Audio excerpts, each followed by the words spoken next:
Hello दोस्तों, अगर इस मॉस्किटो रैकेट का इस्तेमाल हम लोग घर में मच्छर मारने के लिए करते हैं तो ये फाइनल गुड है, क्योंकि इसका इस्तेमाल फाइनल कंजप्शन के लिए हो रहा है। लेकिन अगर इस मॉस्किटो रैकेट का इस्तेमाल एक दुकानदार बेचने के लिए करता है तो यह है इंटरमीडिएट गुड, क्योंकि इसका इस्तेमाल रीसेल के लिए हो रहा है। कोई भी गुड अपने आप में ना तो फाइनल गुड होता है ना वो इंटरमीडिएट गुड होता है, उसका यूज उसे बनाता है फाइनल गुड या इंटरमीडिएट गुड। तो इसी के साथ हम इस वीडियो की शुरुआत करते हैं। अब हम लिखकर करेंगे कि इंटरमीडिएट गुड कौन से होते हैं और फाइनल गुड कौन से होते हैं। ठीक है दोस्तों, तो ये देखिए, ये हमने कर दिया एक पार्टीशन और यहां हमने लिख दिया है इंटरमीडिएट गुड्स और यहां लिख दिया फाइनल गुड्स। ठीक है जी। अगर हिंदी की बात करें तो इसे मध्यवर्ती वस्तु बोलते हैं, मध्यवर्ती वस्तु, और इसे अंतिम वस्तु बोलते हैं। अंतिम वस्तु या उत्पाद कुछ भी कह सकते हैं। ठीक है भाई, तो यहां लिखते हैं बेस, यहां लिखते हैं मीनिंग, बेस और मीनिंग। तो भाई देखिए, पर्पस डिसाइड करता है कि वो फाइनल गुड होगा या इंटरमीडिएट गुड होगा। फॉर एग्जाम्पल कि इंटरमीडिएट गुड वो वस्तु होंगे जिनका इस्तेमाल दो काम के लिए होगा। ठीक है, एक तो रीसेल है और एक है फर्दर प्रोडक्शन। एक है रीसेल और फर्दर प्रोडक्शन। अभी समझाता हूं इसको। ठीक है, तो डेफिनेशन कैसे बनेगी इसकी? It refers to those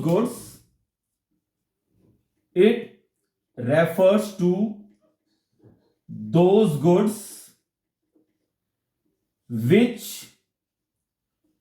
are used for, जिनका इस्तेमाल किया जा रहा है रीसेल के लिए या फर्दर प्रोडक्शन के लिए जिनका इस्तेमाल हो रहा है। रीसेल मैंने अभी आपको बताया, दुकानदार जो भी चीज बेचते हैं सब रीसेल के लिए बेचते हैं, यानी कि दुकानों में जो भी सामान रखा होता है सारा का सारा इंटरमीडिएट गुड है, क्योंकि रीसेल के लिए वो किया जा रहा है। फर्दर प्रोडक्शन मैं आपको समझा देता हूं।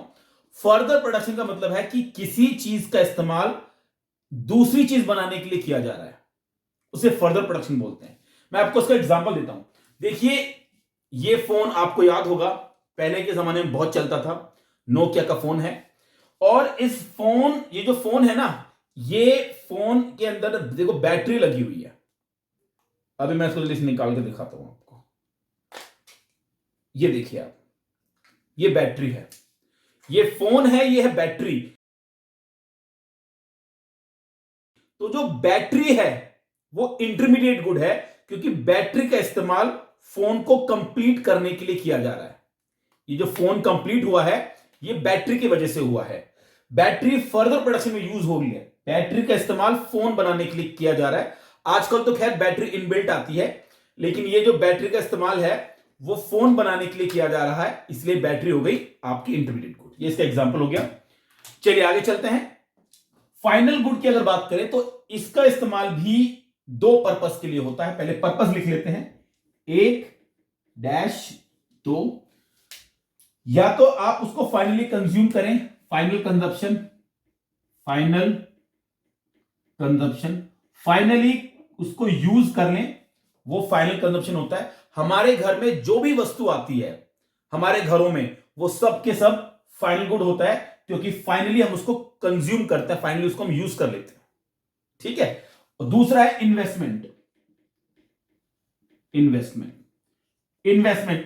का मतलब यह है कि भाई जो प्रोड्यूसर होते हैं वो अपनी फर्म को, बिजनेस को चलाने के लिए फिक्स्ड एसेट खरीदते हैं, मशीन खरीदते हैं, इक्विपमेंट खरीदते हैं। और यात्री कह रहा हूं, वर्कर को लाने ले जाने के लिए जो गाड़ी का इस्तेमाल होता है, जो वैन लगाते हैं, जो कैब आती है, वो सब के सब क्या है, वो इन्वेस्टमेंट का पार्ट है, और वो है आपका फाइनल गुड। तो ये बेसिक डिफरेंस है। अच्छा, इसकी डेफिनेशन लिख देते हैं। वही यहां पे सेम चीज यहां लिखनी है कि it refers to those goods which are used which are used for final consumption और इन्वेस्टमेंट। ठीक है भाई, चलिए आगे चलते हैं। अगला मीनिंग के बाद यहां पे आता है एक प्रोडक्शन बाउंड्री। प्रोडक्शन बाउंड्री, तो पहले समझते हैं कि प्रोडक्शन बाउंड्री क्या होती है। भाई आप लोगों ने जरूर ऐसा देखा होगा, ऑब्जर्व किया होगा कि जब भी आप कोई मिठाई खरीदने जाते हैं हलवाई की दुकान पर, तो अंदर किसी कमरे में ना मिठाइयां बन रही होती हैं, वो पर्दा लगा के रखते हैं ना, वो एक सेपरेट पार्ट होता है। जहां वो मिठाइयां बन रही है वो पूरा एरिया प्रोडक्शन बाउंड्री है, वहां मिठाइयां तैयार हो रही होती है। मैं एक ड्राइंग बना के दिखाता हूं आपको। देखो, मान लेते हैं ये है कढ़ाई, थोड़ी और अच्छी बना सकते हैं। ठीक है जी, ये कढ़ाई है और आग लग, मतलब नीचे ना बना रखा है, ये कढ़ाई है, ये चूल्हा हो गया। ठीक है, ये पाइप चली गई, ये सिलेंडर हो गया।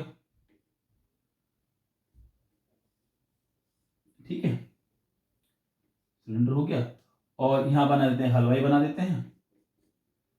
हलवाई जो है ये मिठाई बना रहा है।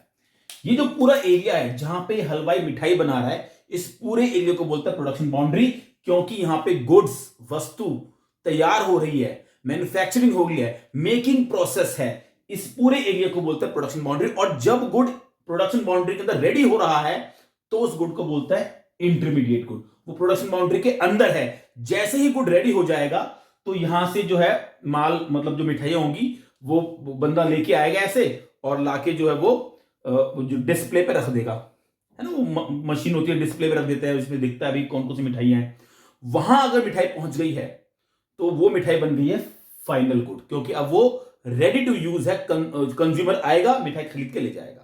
तो जब तक कोई गुड प्रोडक्शन बाउंड्री के अंदर होता है वो इंटरमीडिएट गुड होता है, और जैसे ही गुड प्रोडक्शन बाउंड्री के बाहर आ गया, बिकने के लिए बाहर आ गया, काउंटर पे आ गया, फाइनल गुड बन जाता है।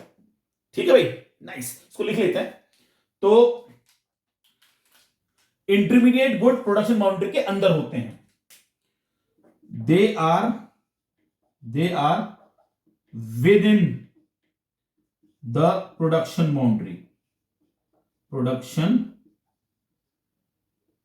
बाउंड्री और final good production boundary cross कर चुके होते हैं, they have crossed the production boundary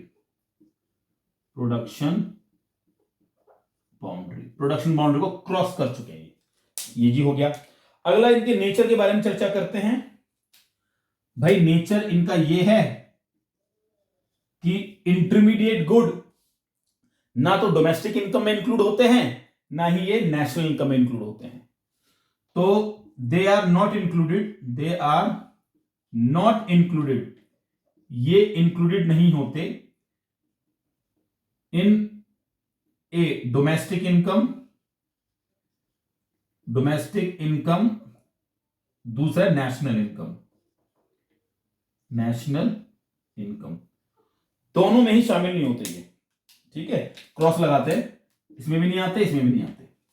और फाइनल गुड आते हैं भाई, ये डोमेस्टिक इनकम में भी आते हैं, नेशनल इनकम में भी आते हैं। तो they are included in both a और दोनों में आते हैं, डोमेस्टिक इनकम में भी आते हैं और नेशनल इनकम में भी आते हैं। ठीक है जी, आगे चलते हैं। एक इनका जो है एग्जाम्पल ले लेते हैं। तो यहां पे हमने, यहां पे दिख नहीं रहा होगा आपको एग्जाम्पल, अगर इसका ले तो वहां पे ले लेते हैं, उसको मिटा देते हैं, इसका एग्जाम्पल ले लेते हैं, एक डिफरेंस इनका एग्जाम्पल हो जाएगा। तो एग्जाम्पल में मिल्क का एग्जाम्पल लेते हैं। तो भाई ये दिख रहा होगा आपको शायद, देखिए कुछ मैं करता हूं, वेट, यहां ले लेते हैं एग्जाम्पल ना, ठीक है, यहां ले लेते हैं एग्जाम्पल। देखो भाई एग्जाम्पल बहुत सिंपल है, milk purchased by Ankit dairy, milk purchased by Ankit dairy, और milk purchase by household, milk purchased by household, Ankit dairy ने मिल्क खरीदा है, लिया है, तो बेचने के लिए लिया है, रीसेल के लिए लिया है, इसलिए ये इंटरमीडिएट गुड हो गया। और हाउस होल्ड, हम लोगों ने अगर दूध खरीदा है चाय बनाने के लिए, दूध पीने के लिए, कॉफी बनाने के लिए, तो वो हो गया आपको फाइनल गुड। ठीक है भाई, यहां पे खत्म हुआ फाइनल गुड इंटरमीडिएट गुड के बारे में। अगर आपको कोई भी इंफॉर्मेशन चाहिए, कोई भी अगर आपका डाउट है, तो कमेंट बॉक्स में आप पूछ सकते हैं। आगे चलते हैं। देखिए भाई, इंटरमीडिएट गुड के बारे में दो बातें जाननी और जरूरी है। इसको मिटा देता हूं, मिटा दिया। इंटरमीडिएट गुड के बारे में दो बातें आपको और पता होनी चाहिए। तो इंटरमीडिएट गुड के बारे में भी ये कहता है कि एंड यूज,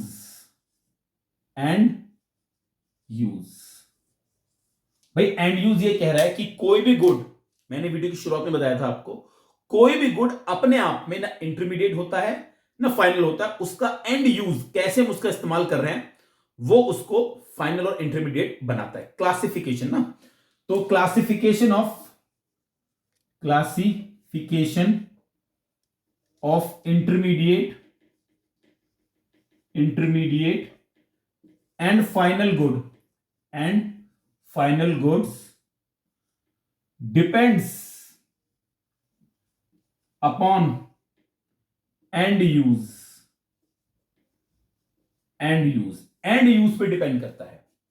ठीक है, अगर हाउस होल्ड इस्तेमाल कर रहा है तो फाइनल, अगर कोई प्रोड्यूसर मतलब कोई शॉपकीपर इस्तेमाल कर रहा है उसको मतलब बेचने के लिए, तो रीसेल के लिए, तो वो बन जाएगा इंटरमीडिएट गुड। तो इसका एग्जांपल लिख लेते हैं, कई बार एग्जाम में पूछ लेता है कि if milk is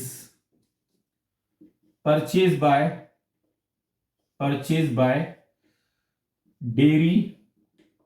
dairy shop for resale, then it is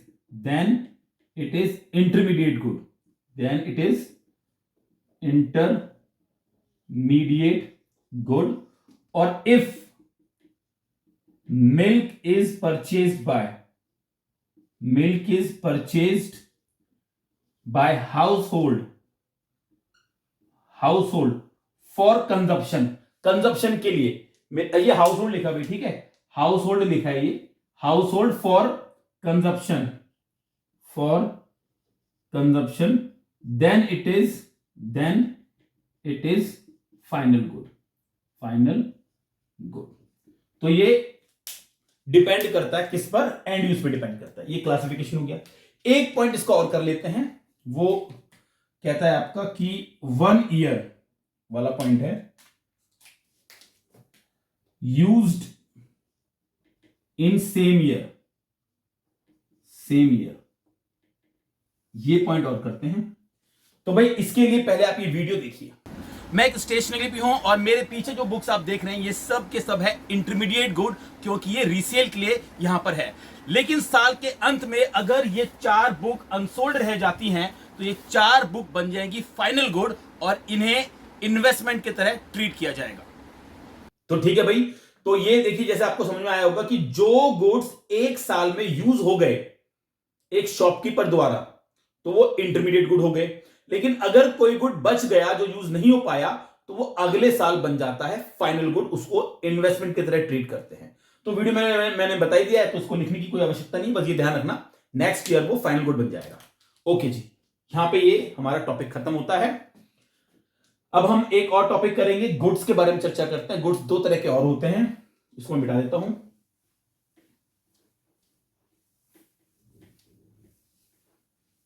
इसको मैं मिटा देता हूं। तो अब हम गुड्स की चर्चा करते हैं। ये लिख दिया मैंने गुड्स। गुड्स होता है भाई 2 तरीके के, एक होता है कंजप्शन गुड्स,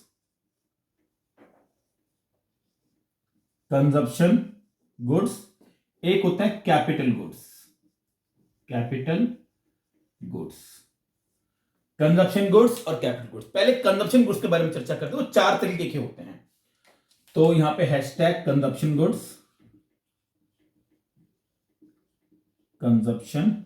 गुड्स। तो भाई कंजप्शन गुड्स वो जिन्हें हाउस होल्ड इस्तेमाल करते हैं कंज्यूम करने के लिए। हम और आप जिन अपने घरों में जिस भी चीज का इस्तेमाल करते हैं, जिस भी चीज का इस्तेमाल करते हैं, वो सब के सब कंजप्शन गुड है, चाहे वो मशीन ही क्यों ना हो, लेकिन घर में अगर इस्तेमाल हो रही है तो वो कंजप्शन गुड के अंदर आएगा। ठीक है जी। चलिए अब ये 4 तरीके के देखते हैं कौन कौन से तरीके के होते हैं। तो पहला जो इसका गुड होता है, ब्लैक मार्कर से लिखते हैं, पहला गुड होता है durable goods. Durable goods, durable का मतलब होता है टिकाऊ। टिकाऊ आप जानती हैं, टिकाऊ जो चीज लंबे समय तक चलती है उसे ड्यूरेबल गुड्स बोलते हैं। पहले इसका एग्जांपल लिखते हैं, फिर इसकी थोड़ी डेफिनेशन देख लेंगे। एग्जांपल इसका अगर हम लिखें, फॉर एग्जांपल जैसे हमारे घर में टीवी होता है, सोफा होता है, फ्रिज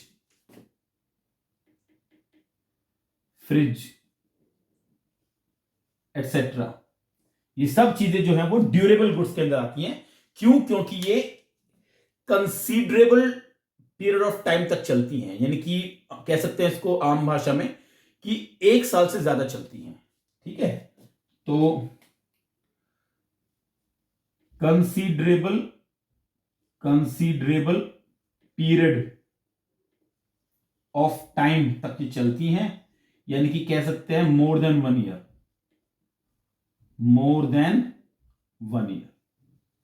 इन्हें बोलते हैं टिकाऊ वस्तु, ड्यूरेबल गुड्स।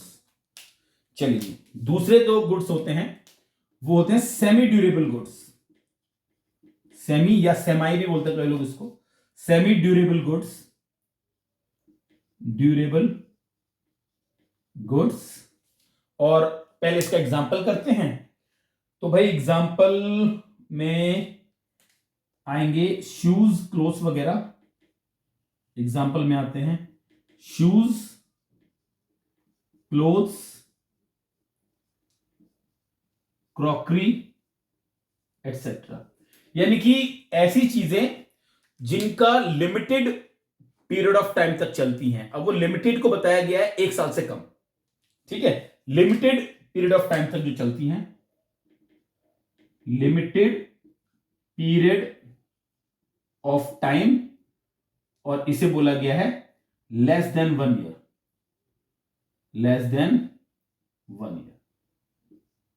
ठीक है, अब कई लोग कह सकते हैं भाई हम तो जूते 1 साल से ज्यादा चलाते हैं, क्लोथ्स 1 साल से ज्यादा पहनते हैं। भाई वो एक नॉर्मल सिचुएशन नहीं है, तो भाई वो एक स्पेशल सिचुएशन है, अलग सिचुएशन है। आप चला सकते हैं, गरीब लोग चलाते ही हैं, शूज को कई कई सालों तक चलाते हैं, कपड़ों को कई कई सालों तक पहनते हैं। लेकिन एक आम जिंदगी और एक नॉर्मल लाइफ में बात करें तो ये चीजें ऐसी हैं जो 1 साल से कम में खत्म हो जाती है, इनका जो है वो नष्ट हो जाती है। तो इन्हें बोलते हैं सेमी ड्यूरेबल गुड्स। ये चलती है लेकिन कम चलती है। तीसरा जो पॉइंट है इसका वो है नॉन ड्यूरेबल गुड्स।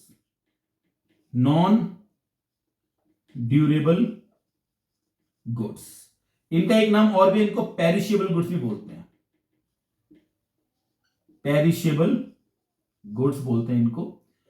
ये चीजें बहुत जल्दी खत्म हो जाती है, मतलब सिंगल एक्ट ऑफ कंजप्शन, मतलब एक बार आपने इनका इस्तेमाल किया तो फिर खत्म, टाटा बाय बाय हो जाएगा इनका, है ना। तो ये अपनी आइडेंटिटी लूज कर देती हैं सिंगल एक्ट ऑफ कंजप्शन में। पहले एग्जांपल करते हैं फिर डेफिनेशन लिखेंगे। एग्जांपल बहुत सिंपल है। फॉर एग्जांपल भाई देखो, दूध मिल्क हो गया, वेजिटेबल्स हो गई एटसेट्रा, जो भी चीज जो एक ही बार में खत्म हो जाए सिंगल एक्ट ऑफ कंजप्शन में, वो नॉन ड्यूरेबल गुड्स होती हैं। ठीक है, तो दे लूज देयर आइडेंटिटी, दे खत्म हो गई, they lose their identity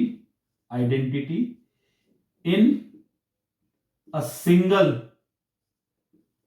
act of consumption. एक ही बार में खत्म हो जाती है। चलिए इसके बाद हम बात करते हैं चौथे पॉइंट की। जगह बची नहीं, यहां लिख देते हैं चौथा पॉइंट कहां लिखें, कहां लिखें, we don't have space for that, so we should be write it, यहां लिखते हैं। चलिए यहां ये लिखते हैं। नंबर 4 पे आती है सर्विसेज। हाँ जी, सर्विसेज जो होती है वो भी कंजप्शन गुड्स के अंदर ही आती हैं। इनको बोलते हैं non material goods, non material goods इनको कहा जाता है। और भाई हम सर्विसेज का भी बहुत इस्तेमाल करते हैं, जैसे टीचर की सर्विस हो गई, सीए की सर्विस होगी, डॉक्टर की सर्विस होगी, लॉयर की सर्विस होगी, बैंकिंग सर्विस हो गई, ये सब के सर्विस के एग्जांपल हैं। फॉर एग्जांपल सीए हो गया, डॉक्टर हो गया, है ना, टीचर हो गया, बैंकिंग सर्विस, बैंकिंग एटसेट्रा, ये सब चीजें सर्विसेज के अंदर आती हैं। डन भाई, बहुत बढ़िया। ये आपके कंजप्शन गुड हो गए चार, 1 2 3 4, चार कंजप्शन गुड हो गए आपके। अब करते हैं कैपिटल गुड के बारे में। कैपिटल गुड का जो इस्तेमाल है, कैपिटल गुड यही कर लेते हैं, मिटाने की आवश्यकता नहीं पड़ेगी, यही कर लेते हैं। कैपिटल गुड के बारे में यह कहा जाता है, भाई इसको यहां से पार्टीशन कर देते हैं। कैपिटल गुड वो गुड होते हैं जो दूसरे गुड को बनाने में हेल्प करते हैं। तो it refers to those goods, it refers to those goods which help in producing other goods, producing other goods and services, other goods and services। पहली बात, यानी कि इनका इस्तेमाल जो है इनकम जनरेशन में होता है। They are used for income generation. They are used for income generation. Income generation. और जाहिर सी बात है इनका इस्तेमाल इनकम जनरेशन में हो रहा है, यानी कि सोर्स ऑफ इनकम की तरह इनका इस्तेमाल हो रहा है, तो प्रोड्यूसर इनका इस्तेमाल कर रहा होगा, तो बाय प्रोड्यूसर लिखना पड़ेगा, बाय प्रोड्यूसर। ठीक है, कैपिटल गुड हो गए। एग्जाम्पल की बात करें, अब तक तो आप समझ ही गए होंगे, मशीन, जितने भी तरह की मशीन है सब के सब कैपिटल गुड है, क्योंकि उनका इस्तेमाल प्रोड्यूसर दूसरे गुड्स एंड सर्विसेज को बनाने के लिए कर रहा है। फॉर एग्जाम्पल मशीन, मशीन्स हो गई, है ना, इक्विपमेंट्स हो गए, प्लांट हो गया, है ना, एक्सेट्रा। जो बड़ा सा एक प्लांट लगाता है जहां गुड्स बनते हैं, वो सारी चीजें, मशीन, इक्विपमेंट, प्लांट एक्सेट्रा, ये सब के सब कैपिटल गुड होते हैं। ठीक है, ये हो गया कंजप्शन गुड और कैपिटल गुड में डिफरेंस। अब बात करते हैं, इनके बारे में 2-3 बात और करनी है अभी हमें, तो इसको मैं मिटा देता हूं, फिर आगे बात करते हैं। ये मैंने इनको मिटा दिया।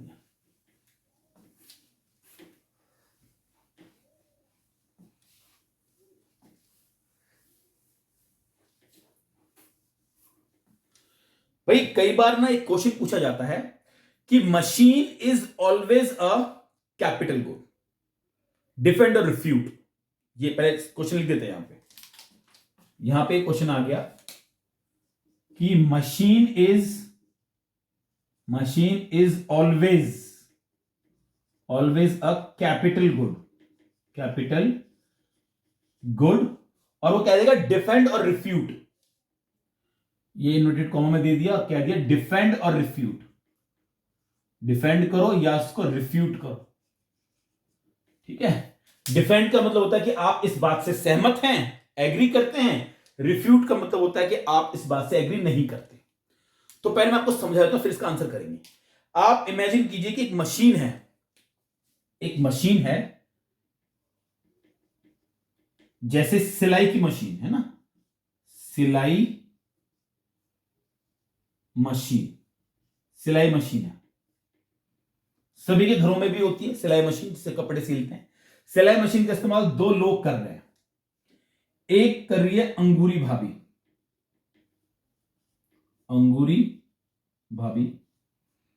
वही हाय दैया वाली, है ना, हाय दैया, लड्डू के पापा, लड्डू के ऐसे कुछ बोलते हैं, पता नहीं। अंगूरी भाभी इस्तेमाल कर रही है। अंगूरी भाभी अगर सिलाई मशीन का इस्तेमाल कर रही है, तो वो अपने कपड़े सिलने के लिए, अपने घर वालों के कपड़े सिलने के लिए इस्तेमाल कर रही है, घर में मशीन का इस्तेमाल कर रही है। तो यहां पे ना इनकम जनरेशन का पॉइंट नहीं है, वो इनकम जनरेट करने के लिए मशीन का इस्तेमाल नहीं कर रही है। इसलिए इस केस में ये जो मशीन है वो कैपिटल गुड नहीं है, वो है ड्यूरेबल गुड्स, ड्यूरेबल गुड्स है यानी कि कंजप्शन गुड है, यानी कि कंजप्शन गुड है। ठीक है, क्योंकि यहां पे इनकम जनरेशन नहीं हो रहा है। दूसरी तरफ ये सिलाई मशीन का इस्तेमाल अगर पप्पू टेलर कर रहा है, पप्पू टेलर अगर इसका इस्तेमाल कर रहा है तो जाहिर सी बात है कि ये तो भैया टेलर है, इसका काम ही है कपड़े बना के बेचना, पैसे कमाना। तो ये मशीन का इस्तेमाल कर रहा है तो ये इसके लिए मशीन होगी कैपिटल गुड, कैपिटल गुड, क्योंकि वो as a source of income, income generation हो रहा है, इनकम जनरेशन हो रहा है। ठीक है भाई, तो अब आप बताइए क्या इसका आंसर होगा। इसका आंसर वेरी सिंपल, आप इसको रिफ्यूट करेंगे, ये स्टेटमेंट सही नहीं है।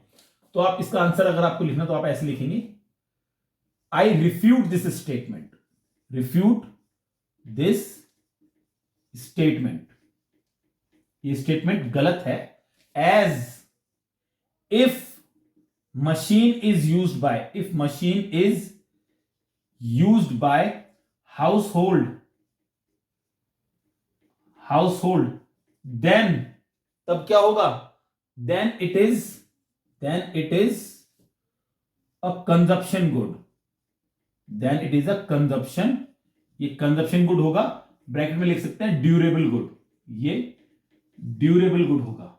ओके, और फिर लिखेंगे if it is used by, it is used bye producer, अगर प्रोड्यूसर उसका इस्तेमाल कर रहा है, producer, then it is a capital good, capital good. ठीक है भाई, तो ये इसका आंसर हो गया। आई होप आपको सबको समझ में आ ही गया होगा। तो ये भाई क्वेश्चन इसका आंसर है। तो ये एक पॉइंट था। एक पॉइंट और करते हैं, एक सवाल और बहुत कॉमन सवाल है जो हर टीचर बच्चों को फंसाने के लिए पूछते हैं, वो भी हम करते हैं यहां पे। चलिए, इसको हमने कर लिया डन। एक सवाल और है भाई, वो ये कहते हैं कि all producer goods are not capital goods but all capital goods are producer goods. लिखते हैं, देखो जरा ध्यान से। एक सवाल और आता है, all producer goods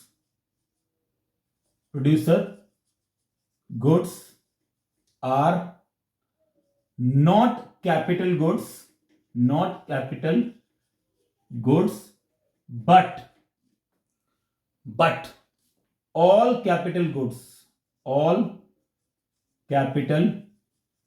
goods are producer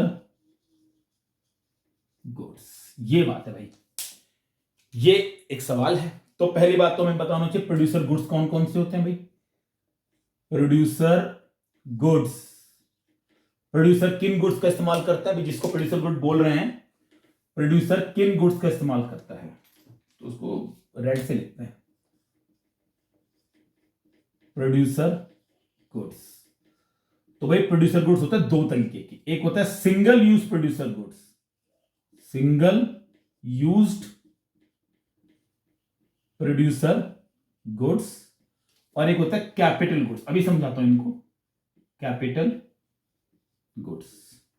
single use producer goods के अंदर आता है रॉ मटेरियल, जो भी कच्चा माल है, जो भी प्रोड्यूसर कच्चे माल का इस्तेमाल करता है, वो सब का सब सिंगल यूज प्रोड्यूसर गुड्स, यानी कि प्रोड्यूसर उसका इस्तेमाल एक ही बार कर पाएगा, वन टाइम उसका इस्तेमाल होगा, रॉ मटेरियल। और कैपिटल गुड्स जो होते हैं वो तो मशीन्स होती हैं, आप जानती हैं, मशीन्स होती हैं। देखिए इस एग्जांपल में जो वीडियो बगल में चल रही है, इसमें अगर आप साफ साफ देख सकते हैं, एक मुन्ना गन्ना जूस कॉर्नर है, और जो मुन्ना भाई हैं वो जूस बना रहे हैं, वो एक प्रोड्यूसर है, जूस बना रहे प्रोड्यूसर है, और वो दो तरह के गुड्स का इस्तेमाल कर रहे हैं। एक वो मशीन का इस्तेमाल कर रहे हैं, जो गोल गोल घूम रही है ना मशीन, उस मशीन का इस्तेमाल कर रहे हैं, वो कैपिटल गुड है, मशीन है। और गन्ना जो है, जो गन्ना का इस्तेमाल हो रहा है, वो आपका सिंगल यूज प्रोड्यूसर गुड्स है, रॉ मटेरियल है। दोनों ही जरूरी है एक प्रोड्यूसर के लिए। सिर्फ मशीन होगी तो भी गन्ने का जूस नहीं निकल सकता, और अगर सिर्फ गन्ना होगा तो भी बिना मशीन नहीं होगी, गन्ना होगा तो भी मतलब जूस नहीं निकल सकता। तो एक प्रोड्यूसर दोनों तरह के गुड्स का इस्तेमाल करता है, सिंगल यूज प्रोड्यूसर गुड्स और कैपिटल गुड। तो इसीलिए तो कहा गया है all the producer goods are not capital goods. सही तो बात है, प्रोड्यूसर गुड्स सारे कैपिटल गुड्स थोड़ी हैं, उनमें सिंगल यूज प्रोड्यूसर गुड्स भी तो हैं, ये भी तो प्रोड्यूसर गुड्स होते हैं। तो इसने कैसे कह दिया, मतलब ये तो सही बोला है कि all the producer goods are not capital goods, सही कह रहा है, सारे प्रोड्यूसर कैपिटल गुड नहीं है, सिंगल यूज गुड्स भी हैं। लेकिन all the capital goods are producer goods, सारे कैपिटल गुड्स प्रोड्यूसर गुड्स होते हैं। यह बात बिल्कुल सच है, क्योंकि अगर घर वाले मशीन का इस्तेमाल करेंगे तो उन्हें प्रोड्यूसर गुड नहीं बोलेंगे, उन्हें बोलेंगे हाउस होल्ड, अगर घर में इस्तेमाल करते हैं तो उन्हें बोलेंगे ड्यूरेबल गुड्स, कंज्यूमर गुड्स। इसलिए सारे कैपिटल गुड प्रोड्यूसर गुड्स होते हैं, लेकिन सारे प्रोड्यूसर गुड्स कैपिटल गुड्स नहीं होते, उनमें ये भी होते हैं। आई होप आपको समझ में आ गया होगा। ये नहीं आया है तो भाई आप दोबारा से पूछ लेना, इसको कमेंट बॉक्स में पूछ लेना। इसको लिखना कैसे है वो देखिए, मैंने यहां लिख के बता दिया आपको, इसको आप नोट डाउन कर सकते हो, ठीक है। अगर थोड़ा कॉम्प्लेक्स लग रहा है आपको तो आप कमेंट बॉक्स में पूछ लेना, मैं थोड़ा और सबको डिटेल में समझा दूंगा, ठीक है जी। ये मामला यहां पे हम समाप्त करते हैं। अब हमें एक और टॉपिक कवर करना है आज की क्लास में, डेप्रिसिएशन एंड कैपिटल लॉस। उसके बाद हम वीडियो समाप्त कर देंगे। तो एक है डेप्रिसिएशन, ये आता है एग्जाम में, आता है ये डेप्रिसिएशन कैपिटल लॉस, एग्जाम में आने वाली चीज है, तो इसको हमने यहां मिटा दिया। अब हम कर रहे हैं डेप्रिसिएशन एंड कैपिटल लॉस। ये हमने पार्टीशन कर दिया और एक जगह हमने लिख दिया डेप्रिसिएशन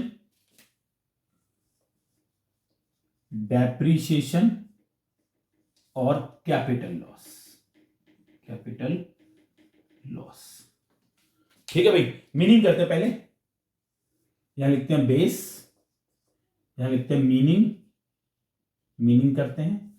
देखो दोनों में सिमिलरिटी है, एक बहुत कॉमन सी सिमिलरिटी है कि दोनों में ही फिक्स्ड एसेट की वैल्यू कम हो जाती है। फिक्स्ड एसेट कौन सी होती है, जो प्रोड्यूसर यूज करता है, मशीन का इस्तेमाल कर रहा है प्रोड्यूसर, वो मशीन जो है वो फिक्स्ड एसेट है, दोनों में ही उसकी वैल्यू कम हो जाती है। लेकिन अंतर यह है कि डेप्रिसिएशन तो लगेगा ही लगेगा। फॉर एग्जांपल कि आप एक कार खरीद के लेके आए, कार आप शोरूम से लेके आए, लाके आपने घर में खड़ी कर दी या अपने ऑफिस में खड़ी कर दी, आप उसका इस्तेमाल ही नहीं कर रहे हो, 2 महीने हो गए, 4 महीने हो गए, 6 महीने हो गए, साल भर हो गया, आपने उसको यूज ही नहीं किया, ऐसे कैसे नई की नई रखी हुई है, फिर भी उसकी वैल्यू डेप्रिशिएट हो गई, कम हो गई है। ये कॉन्सेप्ट है कि आप बिल्कुल इस्तेमाल मत करो फिर भी उसकी वैल्यू कम हो जाएगी, इसे डेप्रिसिएशन बोलते हैं, ठीक है। डेप्रिसिएशन के 3 कारण होते हैं, अभी हम यहां पे चर्चा करेंगे। कैपिटल लॉस का मतलब ये होता है कि आप कार लेके आए, आपने खड़ी कर दी और उसी रात आपका पड़ोसी से झगड़ा हो गया और पड़ोसी ने खुन्नस में आके रात को 2 बजे 3 बजे कार के ऊपर एक ईंट फेंक के मारी, कार का शीशा टूट गया, डेंट पड़ गया, इसे बोलते हैं कैपिटल लॉस। आपको नहीं पता था कि ऐसा हो जाएगा, अचानक से आपकी फिक्स्ड एसेट की जो वैल्यू है वो कम हो गई है, that is capital loss. Okay, दोनों में डिफरेंस ये है, ये हमें पता होता है, ये हमें नहीं पता होता, अचानक से हो जाता है, लेकिन दोनों में ही फिक्स्ड एसेट की वैल्यू कम हो जाती है। इनके और 2-3 कारण और भी, इसको करते हैं जरा पहले। तो it refers to the fall in the value of fixed assets due to, भाई कारण बहुत इंपॉर्टेंट है, वैल्यू तो कम हो गई, किसकी वजह से? 3 कारण है, 1 2 3। Normal wear and tear, red से लिखते हैं, नॉर्मल वियर एंड टियर, सामान्य टूट फूट बोलते हैं, इसको घिसावट भी बोलते हैं। जैसे जो है कोई सामान जो है वो रखा घिस जाता है, या शिफ्ट करते वक्त घिस जाता है, उसकी पेंट उतर जाता है, पेंट उसका हल्का पड़ जाता है, परफॉर्मेंस में थोड़ी सी कमी आ जाती है, ये नॉर्मल वियर एंड टियर के अंदर आता है। इसके बाद आता है आपका पैसेज ऑफ टाइम, समय के साथ साथ उसकी वैल्यू अपने आप कम हो जाती है। रीजन वही है कि भाई वो जो है थोड़ा टूट फूट गया है, कि परफॉर्मेंस कम हो गई है, वही बात जो मैंने अभी बताया आपको, पैसेज ऑफ टाइम, समय के साथ साथ। एक पॉइंट और होता है, उसे बोलते हैं एक्सपेक्टेड ऑब्सोलेसेंस।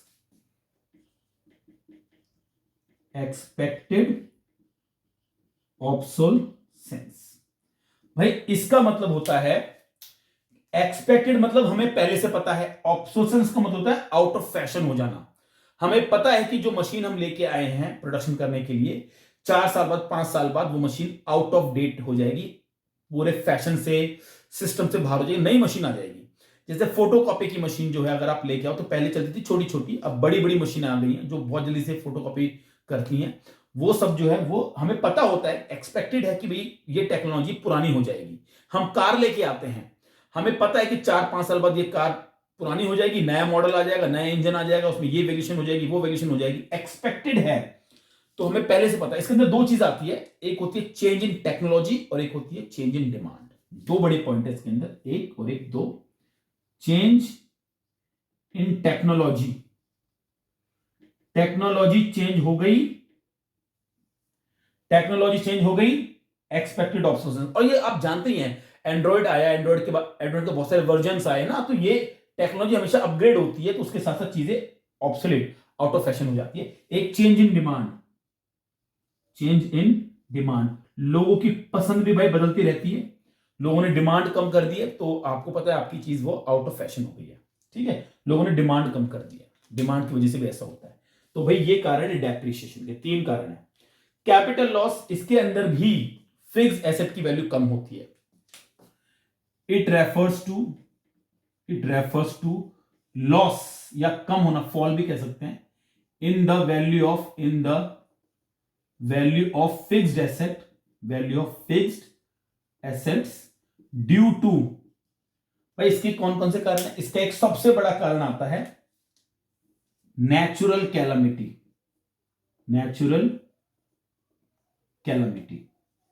प्राकृतिक आपदा बोलते हैं, जैसे तूफान आ गया, बाढ़ आ गई, भूकंप आ गया, अर्थक्वेक आ गया, ट्रेमर भी बोलते हैं अर्थक्वेक को, अर्थक्वेक आया है ना, फ्लड आ गई, बाढ़ आ गई, etcetera. Natural calamity, act of God, भगवान ने की वजह, नेचर की वजह से कुछ लॉस हो गया। ऐसा मान लो जैसे आप गाड़ी खड़ी है और तूफान आया और जो पेड़ की जो एक ब्रांच है वो गिर गई गाड़ी के ऊपर, उस पर डेंट आ गया, उसका शीशा टूट गया, that is called natural calamity. कई बार एक्ट ऑफ मैन की वजह से भी होता है, जैसे अभी मैंने बताया था आपको कि गुस्से में किसी पड़ोसी ने आपके ईंट फेंक दी गाड़ी के ऊपर, तो वो भी एक रीजन है। तो थेफ्ट और फायर एक हम इसमें लिख लेते हैं, थेफ्ट एंड फायर, थेफ्ट हो गया, फायर हो गया, या एक्सीडेंट हो गया, चोरी होगी, आग लग गई, एक्सीडेंट हो गई। ये जो है वो ह्यूमन एक्ट की वजह से भी हो सकता है ना भाई। तो थेफ्ट का मतलब चोरी होगी, एक आपका मजदूर था, आपने उसको डांट दिया, वो आपकी एक मशीन का पार्ट चुरा के ले गया, अब वो मशीन का पार्ट जर्मनी से आएगा, आप अब वेट करो कब कब उसको आप इंपोर्ट करो, वेट करो, तब तक काम जो रुका रहेगा आपका। तो थेफ्ट जो है, आपको नहीं पता था कि वो बंदा ऐसा कर देगा, कैपिटल लॉस, खामखा लॉस हो गया, ये होता है। इसके अलावा एक होता है अनएक्सपेक्टेड ऑब्सोलेसेंस, एक ये पॉइंट और बन जाता है इसका, इसी से लिख देते हैं,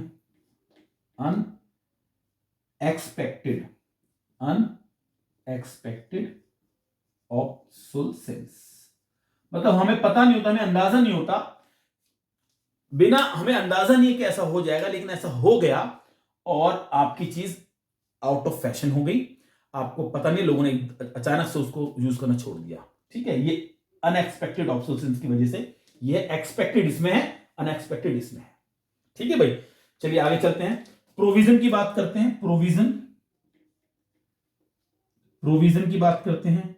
भाई ये जो डेप्रिसिएशन है वो अकाउंटेंसी के अंदर आपने पढ़ाई होगा कि भाई डेप्रिसिएशन जो है उसका एक प्रोविजन बनाया जाता है। जब हम मशीन खरीदते हैं उसी वक्त से हमें पता लग जाता है कि 4-5 साल बाद इसकी वैल्यू कम हो जाएगी, हमें नई मशीन खरीदनी पड़ेगी, तो हम पहले से ही उसकी वैल्यू को जो है अनुमान लगाते हैं उसका, और उसका एक प्रोविजन बना के रखते हैं, जिसको डेप्रिसिएशन रिजर्व फंड बोलते हैं, ठीक है। तो provision is made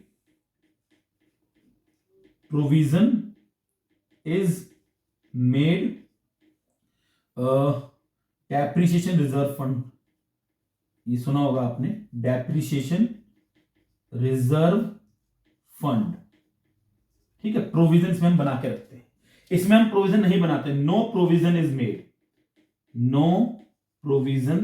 is made, लेकिन इसमें क्या होता है, कैपिटल लॉस के अंदर हम इंश्योरेंस करा लेते हैं, मशीन का, गाड़ी का इंश्योरेंस करा लेते हैं to minimise loss, minimise loss, loss को कम करने के लिए इंश्योरेंस करा लेते हैं। ठीक है, ये इसका कारण है, मतलब ये इसका एक प्रोविजन वाला पॉइंट है।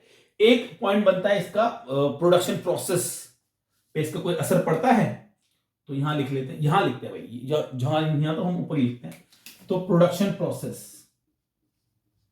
प्रोडक्शन प्रोसेस, भाई देखो डेप्रीशिएशन का कोई फर्क नहीं पड़ता प्रोडक्शन प्रोसेस पे, प्रोडक्शन चलता रहता है, प्रोडक्शन पे कोई इंपैक्ट नहीं आता। डेप्रीशिएशन लग रहा है, काम तो चल ही रहा है, हमारा काम पे तो कोई असर आया नहीं। तो it does not hamper, it does not hamper, hamper मतलब रुकावट, it does not hamper production process, production process, production process चल रहा है, उसमें कोई दिक्कत नहीं आई है। भाई इसमें आ जाती है it hampers, it hampers production process, production process इसमें रुक जाता है, प्रोडक्शन प्रोसेस। भाई प्रोडक्शन रुक जाएगा, रुकेगा भाई, क्योंकि भाई देखो इन सब चीजों की वजह से प्रोडक्शन हो ही नहीं पाएगा, है ना, प्रोडक्शन ठप हो जाएगा कुछ समय के लिए, बाद में आप उसको रिज्यूम कर सकते हो। तो भाई ये आज की टॉपिक का पूरा मतलब आज की क्लास का पूरे सारे टॉपिक मैंने करा दिए आपको। भाई कोई भी अगर आपको दिक्कत हो तो भाई कमेंट बॉक्स में पूछ लेना, पूरी प्रॉपर क्लास में चला रहा हूं यहां पे, कुछ भी शॉर्टकट नहीं है, कोई जल्दबाजी नहीं है, डिटेल में आपको मैं पूरा एक्सप्लेन कर रहा हूं। इसीलिए भाई अगर आपको वीडियो पसंद आती है तो लाइक करना ना भूलें, कमेंट करें और अपने दोस्तों के साथ शेयर कर दीजिए वीडियो को। अगर नए हैं चैनल पे तो भाई सब्सक्राइब कर लीजिए। ठीक है जी, तो आज की क्लास के लिए इतना ही। थैंक यू सो मच, नमस्ते।